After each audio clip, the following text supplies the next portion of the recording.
Winterfest is almost here, and the hype is definitely in the air. While Epic is trying to keep it quiet, the leaks are already screaming. So grab a drink, get cozy, and let's get to it. The million-dollar question: when do we get the loot? We don't have the official blog post yet, but we have a pattern. Epic loves to sync this with school breaks. Right now, insiders are tracking a massive game update for December 11th. It's almost guaranteed that Winterfest launches right after that patch. My prediction? Mark your calendars for December 15th to the 20th. That is the sweet spot. The absolute looper favorite of this event is the Winterfest cabin. If you're new to the game, picture this: an interactive cabin menu with a fireplace and stacks of presents. Every single day, you log in and unwrap a gift. We aren't just talking sprays and backblings, we usually get full free skins. Rumor has it, one of those skins will be Hatsune Miku.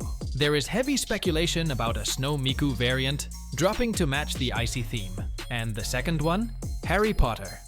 Leakers are hinting at the Wizarding World finally hitting the island, potentially bringing a mythic broomstick item. Imagine rotating across a snowy map on a firebolt.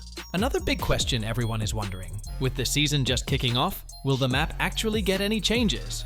Well, I can assure you, absolutely. So let's break it all down.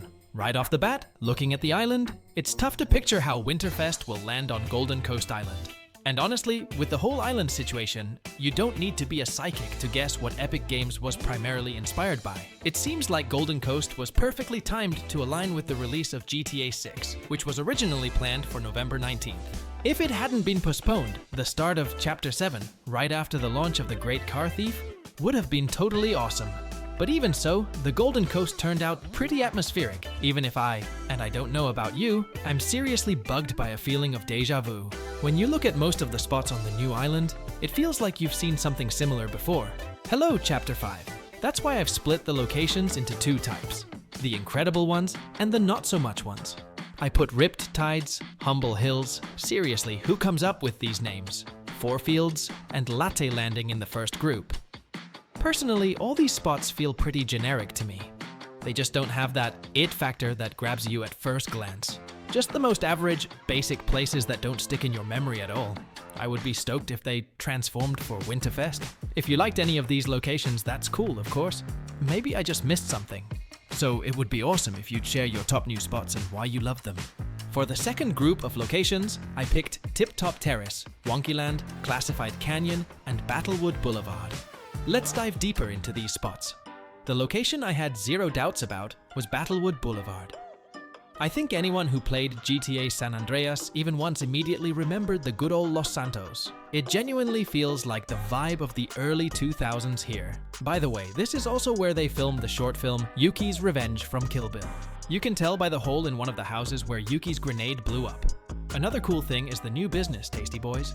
It seems crypto and concerts stopped giving a stable income, so our hustlers got into the restaurant business. Classic. Now these two are selling donuts.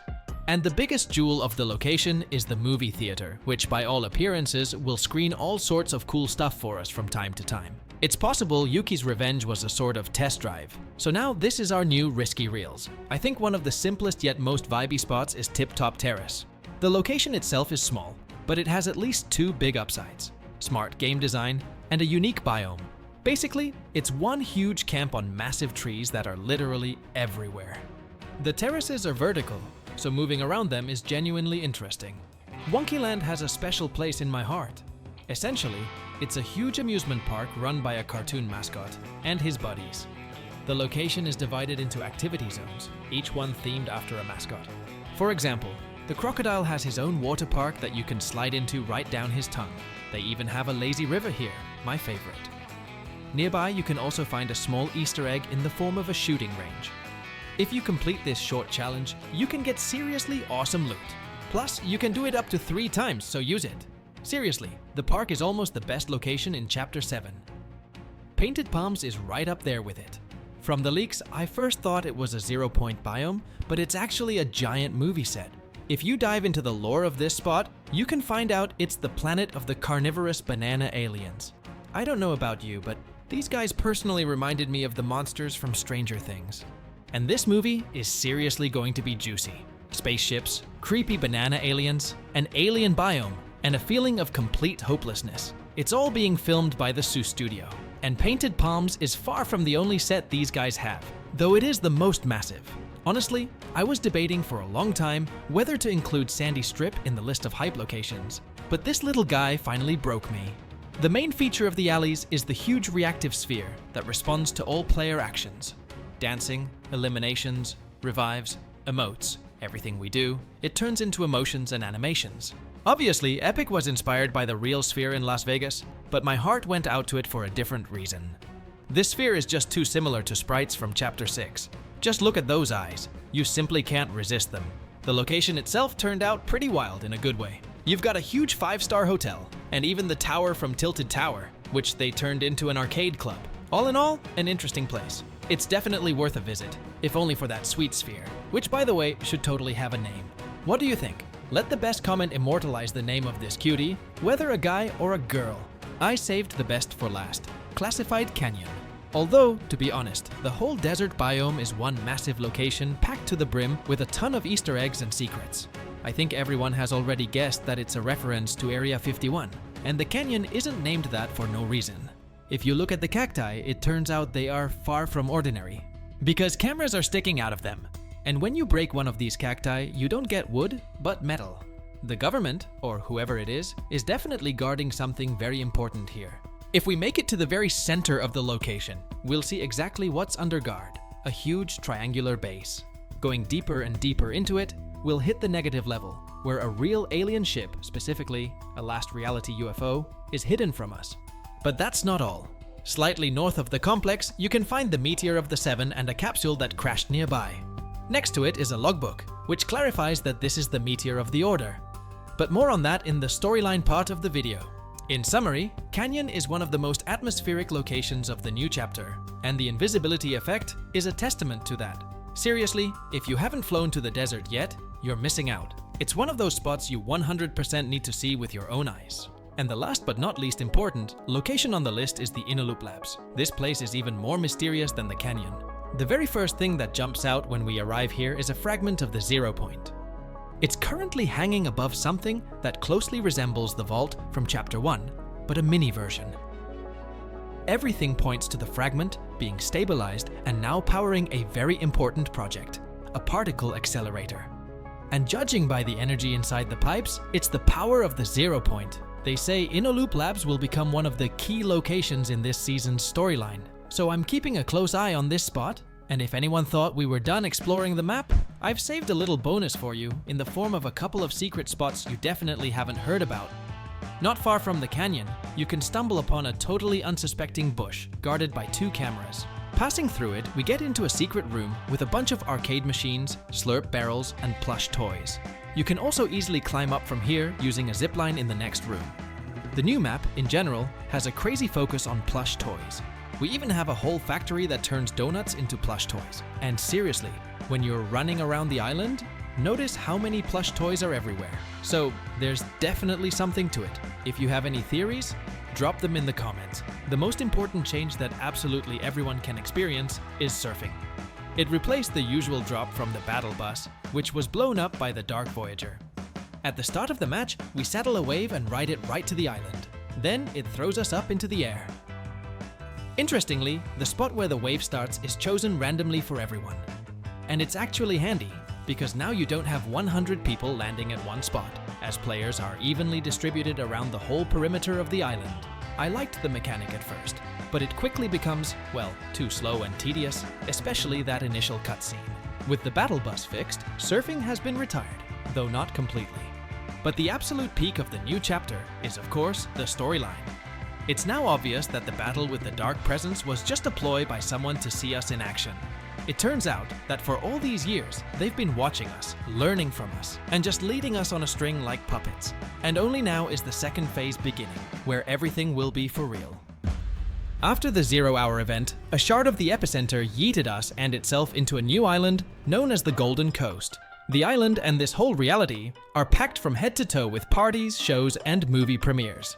While every looper gets to feel like a real Hollywood star, there is a creepy floating sphere hanging over the island, and you cannot even imagine what we are about to face. With our arrival on the Golden Coast, it's becoming obvious that the Dark Presence is history, so that means the seat for the main villain is vacant. Or is it? The start of Chapter 7 drops a bombshell about the nature of the island itself. If you were watching closely, the story trailer after the event showed runes that translate to reveal we were all unwittingly in a training program or simulation for exactly 8 years, 9 weeks, and 3 days. Yeah, you heard that right. Every match we sweated, every jump from the battle bus, every event, every villain, every little love story, all of it was fake. The only thing we know for sure is not fake is my creator code, which is very real, and I am seriously thankful to everyone who uses it in the shop. Back to the secret message. That 8-year period lines up perfectly with how long Fortnite Battle Royale has existed. That really makes you think, did anything in the Fortnite story actually happen, or was it all just one giant movie set? All of this feels painfully familiar and screams Matrix. People as lab rats, their minds messed with in a giant system they never agreed to. So the obvious question is, are we just puppets in someone else's massive horror experiment that maybe is not even over yet? Who knows what is really going on inside Charlie Wen's head? Give me your attention, baby. And the weird stuff does not stop there. The scariest part is that the same message includes a formula, and if you translate it from math into normal language, you get 160 billion years. While 8 years passed in our world, inside the game we lived through billions of years of evolution and endless loops. Every chapter, every season, every island reset, all of it were iterations of the simulation. We were not just jumping from the battle bus and running around for loot. We were part of a giant experiment where time moves millions of times faster than outside. And the whole time, we were subjects being watched by scientists. And those scientists are not human. At the same time, a member of the Seven show up on the island again. In particular, the Order. The way she arrives is the same as the Foundation and the Visitor. She crashes down inside a meteor, only with less blockbuster drama. Unlike her teammates, she only leaves an audio log saying she showed up with her own plan after hijacking Jones's broadcast during 0 hour. Mission log. I was scanning the aftermath of the battle for Reality 783 when I picked up a distress signal sent by Agent Jones. It's been a while. He and I have a lot to catch up on. Whatever's going on, odds are the 0 point is involved. Initial scans show this place has an intense concentration of 0 point energies. I'll need more info to make a complete assessment. But do not get too hyped. She barely manages to show up on the island, and she is already gone. Sorry folks, that is just week 1 of the chapter, and the plot is already moving at breakneck speed. I bet every looper has already felt that creepy vibe that someone is watching you. You are not alone out there. Right from the start of the season, something appeared in the sky that looks like the Cube Cradle. It changes position every day, and it is piloted by no other than Dark Voyager, who is hiding the golden cube inside, the command center of Cube Energy. The proof that this is a messenger of the last reality is on the map as the location classified Canyon, basically Fortnite's version of Area 51. It is a real secret facility built in the shape of a triangle, the symbol of the last reality crest. Down in its bunker, they are hiding UFO from the second invasion and files on key characters, including Dr. Sloan. But Dark Voyager is by far not the only one spying on you.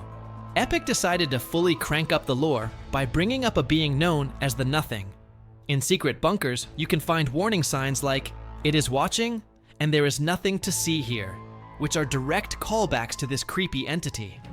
If the 0 point is pure creation, then the Nothing is the complete opposite, absolute destruction and emptiness. These little details confirm that Fortnite's ancient enemies did not go anywhere. They are still watching the loopers from the shadows. Good news, we are not doomed yet. After the final event, we still managed to recover a 0 point shard. It is still one of the core elements of the universe, now confirmed to be scattered across time and space. One of its shards is in Inner Loop Labs. The energy from that shard powers a giant underground teleportation system shaped like a ring, kind of like a Fortnite-style Large Hadron Collider. In real life, people were freaking out that those experiments might spawn black holes. So in-game, using unstable 0 point energy for this kind of stuff sounds like a straight road to disaster. Speaking of the last disaster, after the battle for Oninoshima during 0 hour, the island is back to normal and living a peaceful life again. If you were wondering where Daigo and Kendo are, well, the siblings decided to stay on Oninoshima to protect it from any kind of threat and to carry on their family's legacy. However, Hope still thinks about Kendo, and maybe, just maybe, Kendo will visit her in the future. But for now, we can only say farewell to those siblings. They were a fun part of the Oninoshima story. Either way, the story is more alive than ever. If you were still on the fence, now is the perfect time to dive into it. I know the start of the season came in hot, and a lot of your questions are probably still hanging in the air. You can drop them in the comments under the video, and we will break them down in the next one. For now, let us roll back to the events of the 0 Hour finale, because I know a lot of loopers on the channel did not manage to be there. In short, during 0 Hour, Jones was sending out a distress signal, trying to pull in as many allies from every reality as possible to help in the fight against the Dark Presence. And as soon as he finally managed to make contact with them, here is what went down next. Is this on? Oh, wow, is that my voice? Okay, attention all realities. If you can hear this message, we need your help. The Dark Presence thinks he can conquer our island. Well, not without a fight. Prepare yourselves. We're about to go for a ride. Perfect. Now to fire this thing up. So long, Springfield. It's been weird. Here we go.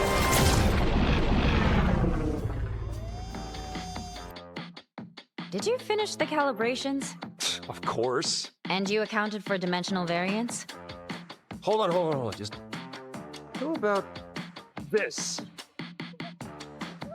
Okay, guess we're taking the scenic route. Jones? At least this trip's interesting.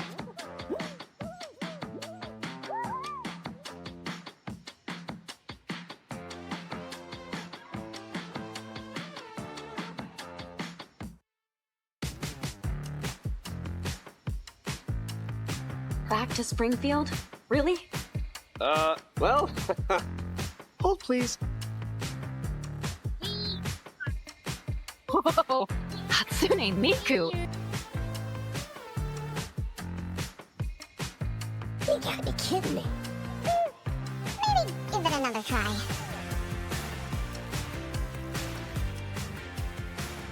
Seriously, Jones?